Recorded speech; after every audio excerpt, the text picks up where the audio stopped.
So what I have here is actually roasted garlic, which I butter and oil roasted. There it is. Roasted garlic, roasted with a tablespoon of butter, a tablespoon of olive oil, and a generous dose of salt. Now that went in the oven for 45 minutes, well 40 minutes at 400 degrees. And it's going to be the basis for my mashed potatoes.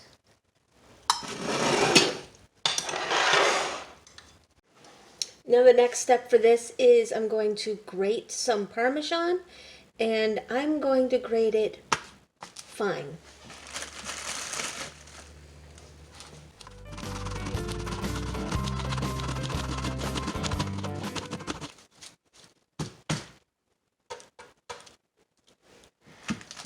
You can see that's about, well, roughly a quarter to a third of a cup. And now I'm going to take my beautiful roasted garlic, which I've taken the paper off of, and I'm going to press it.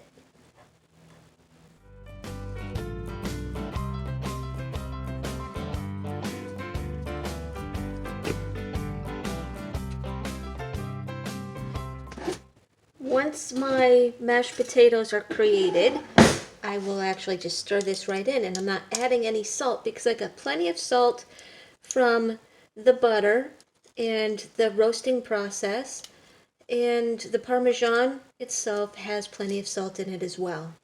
But to top off these ingredients, I will add 3 or 4 light grinds of pepper. So there it is, the ingredients for my mashed potatoes for tonight's dinner. Now for the next step, I have here my homemade chicken stock, which you can see is rather thick. I'm going to put this on to simmer and move on to the next step. So now what I have here is pre-cooked chicken. You can buy it canned, or you can can it like we do. This is about 2 pints, and I am going to add directly to the bag.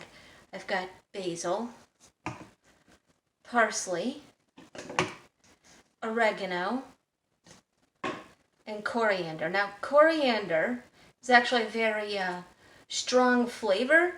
So, I mean, I know you've seen me with pepper before, where I'll go 4 or 5 or 6 coarse grinds of it, but I'm really only going to do 2, maybe 3 if the first one comes out light. I'm doing it directly. Yeah, see, this grinder isn't great. I'm doing it directly into the bag. And now I'm going to turn that because my cabinet was in the way. We're going to do about a tablespoon of all of the other items. Oh, for the first time ever, I have planted oregano. We'll see how that turns out, because it seems like I go through oregano more than anything else in this house. And here we go. Quick peek into the bag. And up we go. Now, I have on the oven right now my cast iron, and there's butter slowly melting in it, a tablespoon. I'm going to add a tablespoon of olive oil and let it shake and bake, just like the 70s, okay? This is going to go in the cast iron, and all it's really going to do is, I want to cook these flavors into it. Since this is already cooked chicken, the rest of this cook is not going to be difficult. Here I have that butter, and it's actually browning up, you can see, and I'm going to add olive oil, like a tablespoon, and I don't have the temperature very high on here. It's 1 full notch above low, so basically somewhere between medium and low. Our seasoned chicken.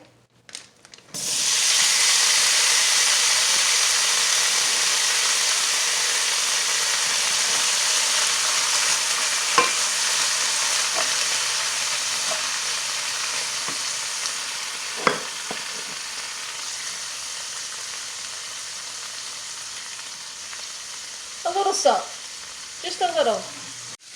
This is going to be the gravy, and it's the chicken stock that I made previously and jarred, and then I reduced it down a good deal. So since this is actually, you can see, look at how thick it is already, just coming out of the jar.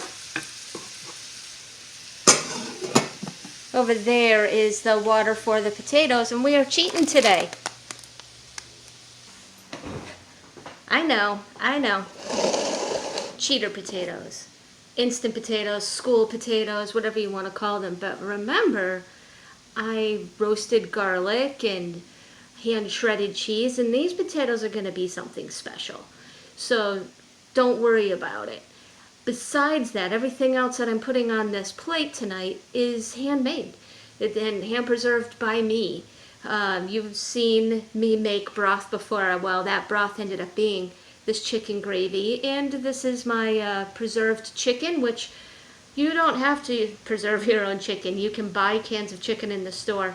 Matter of fact, just saw a big old delivery at BJ's, so you'll be okay. But what this is quick and easy and delicious. And every time I make something like this, my family goes banana pancakes over it. So, school potatoes or not, we're eating good tonight. Here are instant potatoes in the pot. This only takes a minute once you add them all in.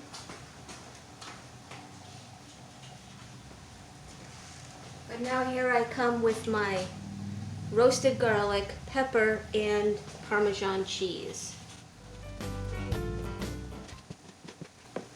See, once it's all incorporated in, you can't even see this roasted garlic in here. You see a few of the specks of the pepper, but I'll tell you, the smell of this whole thing changed as soon as that garlic hit this bowl pan. So now you see I'm shredding this, or breaking it up as it cooks. I really wanted to get a little bit of a brown on it.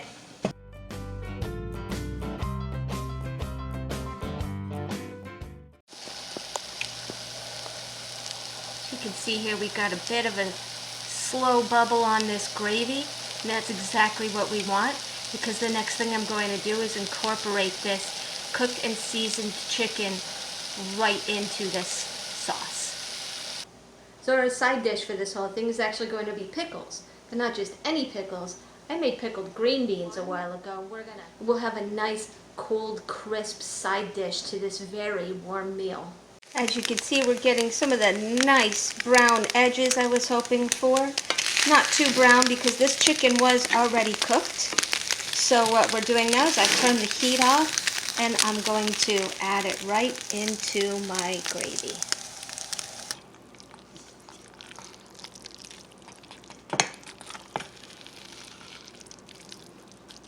There you go, guys. That is chicken gravy on top of roasted garlic mashed potatoes with a nice side dish of pickled green beans. I mean, you can put anything you want on the side of this, but what a great workday meal. Wonderful thing to do with leftovers. I mean, how many times have we made chicken and it just didn't all go in one night? So you buy a jarred gravy or make a quick gravy yourself, reheat that chicken with some seasonings, put it all together and pour it over your mashed potatoes. Everybody's eating good tonight. Thank you for watching Cooking for Real. I'm so happy to be back. And if you like my page and you like my videos, it's really helpful if you hit like or subscribe or comment or share, or any combination of all four. Thank you again for joining me. We'll see you next time on Cooking for Real.